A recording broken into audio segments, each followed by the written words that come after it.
It wasn't a thick envelope. It wasn't heavy.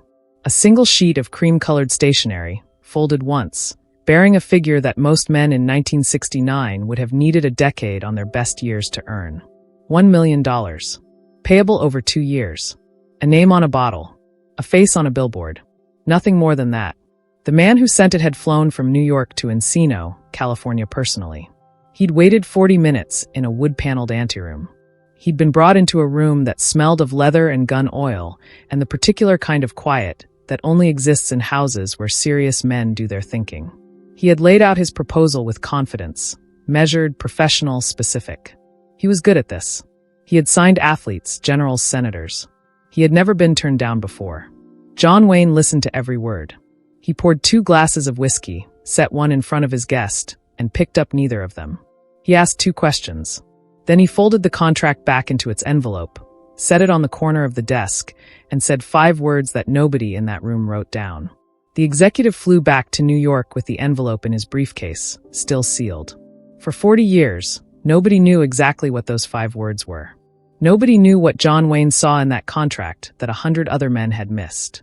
And nobody understood, until now, why the refusal of a single endorsement deal quietly changed the way American brands understood the meaning of a man's name.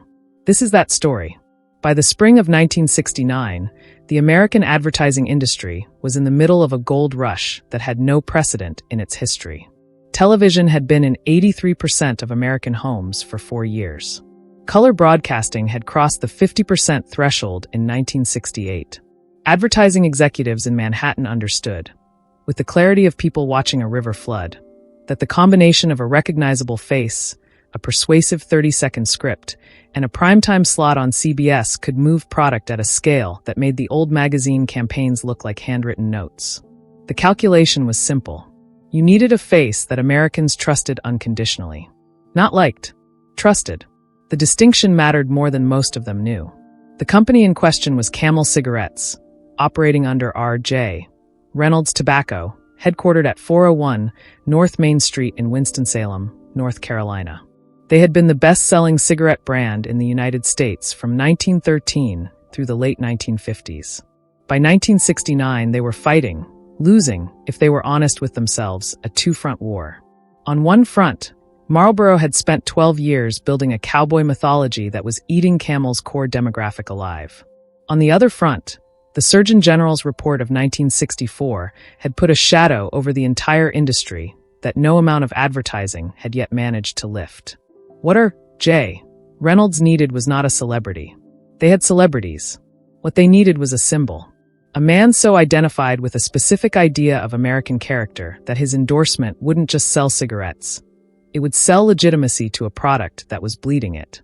The account executive who made the trip was a man named Harold Myers, 44 years old, an 11-year veteran of the Madison Avenue firm Batten, Barton, Durstein, and Osborne. BBDO, as it was known in the industry, had built campaigns for General Electric, Pepsi, and the Republican National Committee.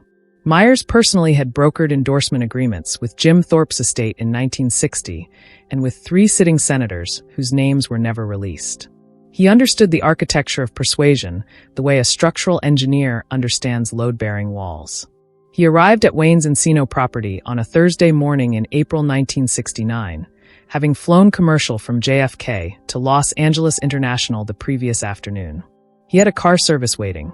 He had brought with him a mock-up of the proposed billboard, a black-and-white photograph of Wayne in costume, cropped from a 1968 press still from Hellfighters, cigarette in hand, the word Camel in the bold block lettering of the brand's new campaign. His briefcase contained 3 things: the mock-up, the contract, and the check for the first installment, signed and dated. He had not called ahead with the figure. He believed, from experience, that the number itself was best delivered in person, where a man's face could not hide its first reaction. He had used this technique a dozen times. It had never failed him.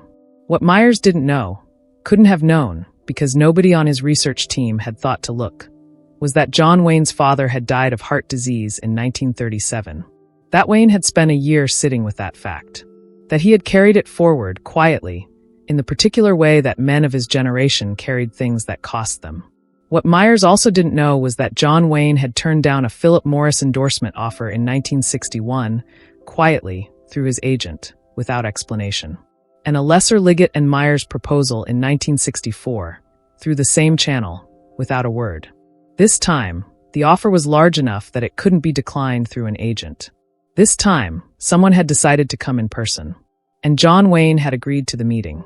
Wayne was 61 years old in the spring of 1969, though the word that came to mind in his presence was not old. It was settled.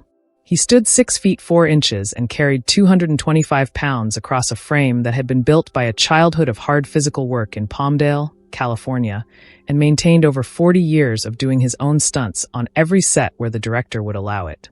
He moved through rooms the way water moves through a landscape, always finding the most direct path, never spending energy on anything that didn't have a destination. Former stuntman Chuck Roberson, who worked with Wayne on 14 films across 18 years, said in a 1973 interview that Wayne was the only actor he ever worked with whose physical instincts were entirely non-theatrical. Most actors learn to move for the camera, Roberson said. Duke moved for the purpose. The camera just happened to be there. On the morning Harold Myers was shown into the study at the Encino property, Wayne was already at the desk. He had been there since 6. The desk was not tidy in any decorative sense. It was tidy in the sense of a workbench where the tools are organized by use rather than by appearance. There were 2 stacks of paper on the left side. There was a half-finished glass of orange juice that had been there since 7. There was a single-framed photograph of the U.S.S. Arizona, the photograph taken before December 7, 1941. Wayne shook Myers' hand without standing. Not as a power gesture. He simply didn't stand for people he didn't know, the same way he wouldn't have stood for a stranger on the street.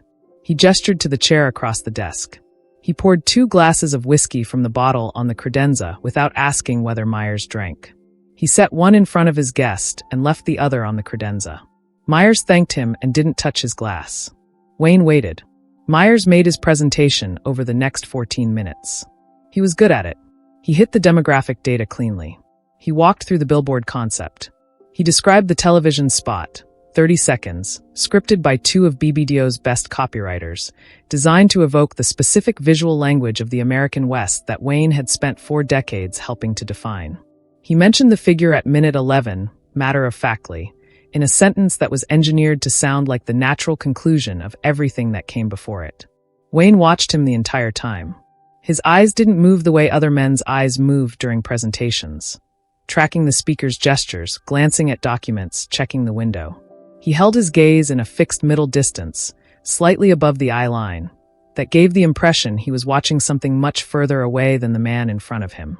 Myers finished. He slid the contract across the desk. Wayne looked at it for approximately 4 seconds. Then he asked his first question. And that's when the meeting changed.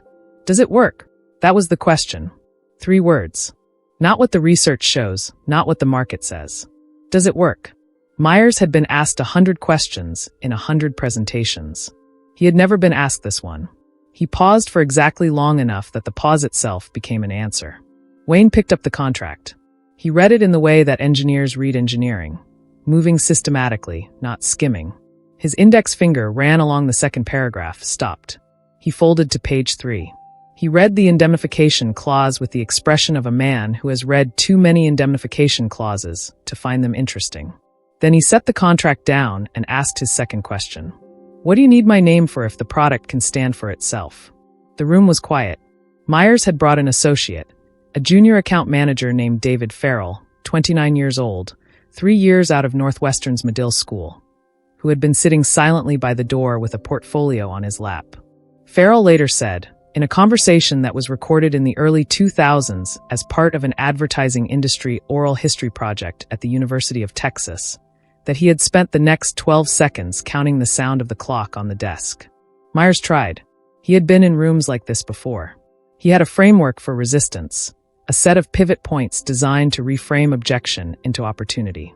He was smart enough to know that the question wasn't rhetorical, and experienced enough to know that giving a rhetorical answer would end the meeting. He said the word that his entire industry had trained itself to say in moments exactly like this one. He said, association. Wayne nodded. He picked up the envelope, folded the contract back into it, and slid it across the desk. Then he said the 5 words. I don't rent my face. Not anger. Not contempt. The way a man states the boiling point of water, as a fact that exists independently of whether anyone finds it convenient. Farrell wrote it down when he got back to the car. He didn't know why he wrote it down. He said later he wasn't sure he'd even remembered he had his notepad out. But he wrote it, and he kept that notepad, and 40 years later it was the thing he led with when the oral historians called. Myers sat for a moment. Then he stood, picked up his briefcase, and extended his hand across the desk. Wayne shook it. He walked them to the door himself. He said nothing else. The envelope went back to New York in Myers' briefcase, sealed, unopened. The contract inside it unmodified by a single word.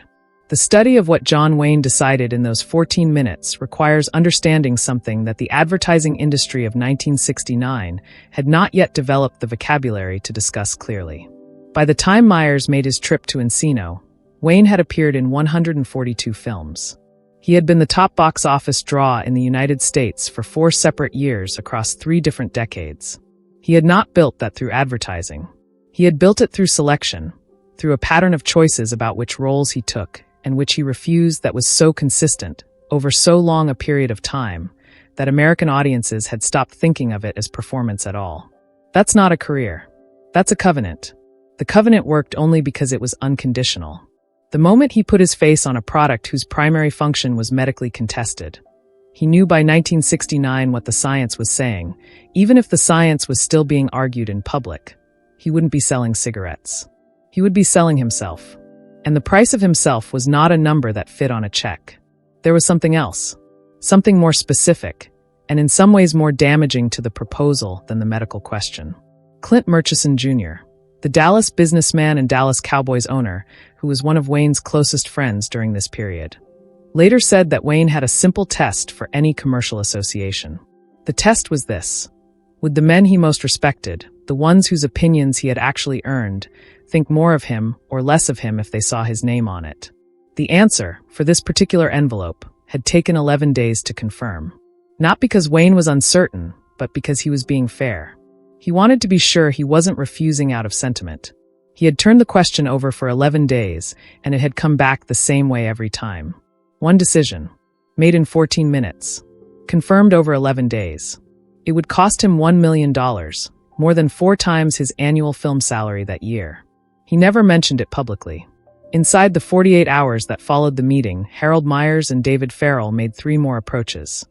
2 by telephone, 1 by letter, each one modestly recalibrating the terms.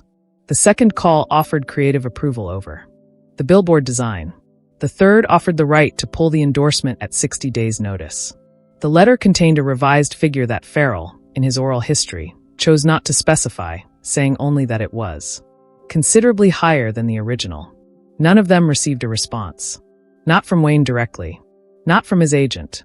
Not from his attorney. The silence was the answer, and it was delivered with the precision of a man who understood that silence, properly applied, is more final than any word. For weeks later, BBDO turned to a different solution. They approached a different Western figure, a name considerably less significant in box office terms, but considerably more available. And the campaign went forward on a smaller scale than originally envisioned. That campaign ran for 16 months. It is not remembered today. Here is what the advertising industry learned from the refusal, eventually and indirectly, the way industries learn things they weren't taught. You cannot buy an identity. You can rent a face, but the face and the identity are not the same thing. And when they become visibly separated, the face loses the value you were paying for. John Wayne understood this before most of them had the framework to articulate it. He understood it not from theory but from practice. From 40 years of watching men who rented their faces gradually become unrecognizable to the audiences who had trusted them. Loyalty over reputation. That meant, be loyal to the thing that earns the reputation, or the reputation eventually runs out. Silence over bravado. That meant, a man who explains his principles in press releases has already compromised them. Action over performance. That meant, the refusal itself, quiet, direct, final, communicated more than any public statement ever could have. He poured 2 glasses of whiskey and left his own untouched. The whiskey was not a prop. The meeting was not a performance. It was just a man sitting across a desk, reading a contract and telling the truth. 12 years after the meeting in Encino, David Farrell was running his own creative consultancy on East 57th Street in New York. He had 12 people working for him. He had built a practice around what he called integrity positioning, a framework for helping brands identify the values they were willing to defend at cost, rather than simply the messages they wanted to broadcast. When his clients asked him where the idea came from, he had an answer. He described the study in Encino. He described the 2 questions.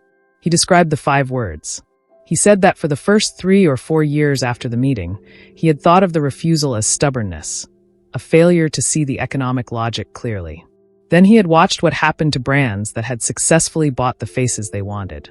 He had watched the faces gradually lose the quality the brands had been purchasing in the first place.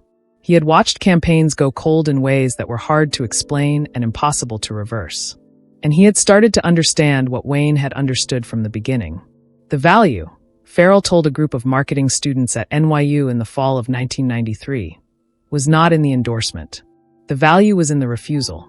The day he said no was the day you understood what yes actually meant to him. And you cannot manufacture that. You can only choose to protect it or choose to sell it. And once you sell it, it is gone. He paused. I've never forgotten that clock, he said. In the years following Farrell's presentation at NYU, several of his former students went on to build campaigns and brand philosophies that explicitly incorporated the principle he had described. Not one of them cited a textbook. Not one of them cited a case study. They cited the story of a man who had poured 2 glasses of whiskey and left his own untouched. Second-generation impact. The kind that happens when a lesson is carried not in a document, but in a person, and that person eventually hands it to someone else. The photograph on John Wayne's desk, the U.S.S. Arizona, before December 1941, was still there when the family inventoried the study after his death in June 1979. Nobody wrote it down in any official account. It was noted later, by a family member speaking privately, simply as a detail. A photograph on a desk in a room where a man made serious decisions. The Arizona photograph was not random. It was specific. It was a ship that existed before the event that defined it. It was a thing that had its meaning handed to it in a moment of catastrophic finality, and that had been unable to take the meaning back. Wayne kept it as a reminder of something that nobody in that room ever needed to say out loud. You get one name. You get one face. You get one version of what those things mean to the people who are watching. Spend them correctly, or don't spend them at all. Harold Myers retired from BBDO in 1981. In a brief profile published in Advertising Age the year before his retirement, he was asked to name the single pitch he most regretted losing. He named a Chevrolet account he'd lost to a competitor in 1972. He said nothing about Encino. But David Farrell, who had been 29 years old, sitting by the door with a portfolio on his lap and a notepad open that he couldn't remember pulling out, remembered every detail. He remembered it in the way that people remember the moments when they understood something they'd been looking at wrong for years. 40 witnesses in 40 years. 12 seconds of silence. One lesson that lasted a lifetime. The man who poured 2 glasses and left his own untouched. The contract that went back to New York sealed. The name that was never on the billboard. One principle. One refusal. One story that history almost filed under the deal that didn't happen. But there was something else in that room. A conversation that lasted roughly 90 seconds after Farrell and Myers stood to leave. That nobody has ever reconstructed in full. What Wayne said to Myers alone at the door before the handshake. The account manager took it back to New York with him. He never wrote it in a memo. He never told Farrell. He carried it for 12 years until he retired. What Harold Myers heard at that door. That's a story for another time.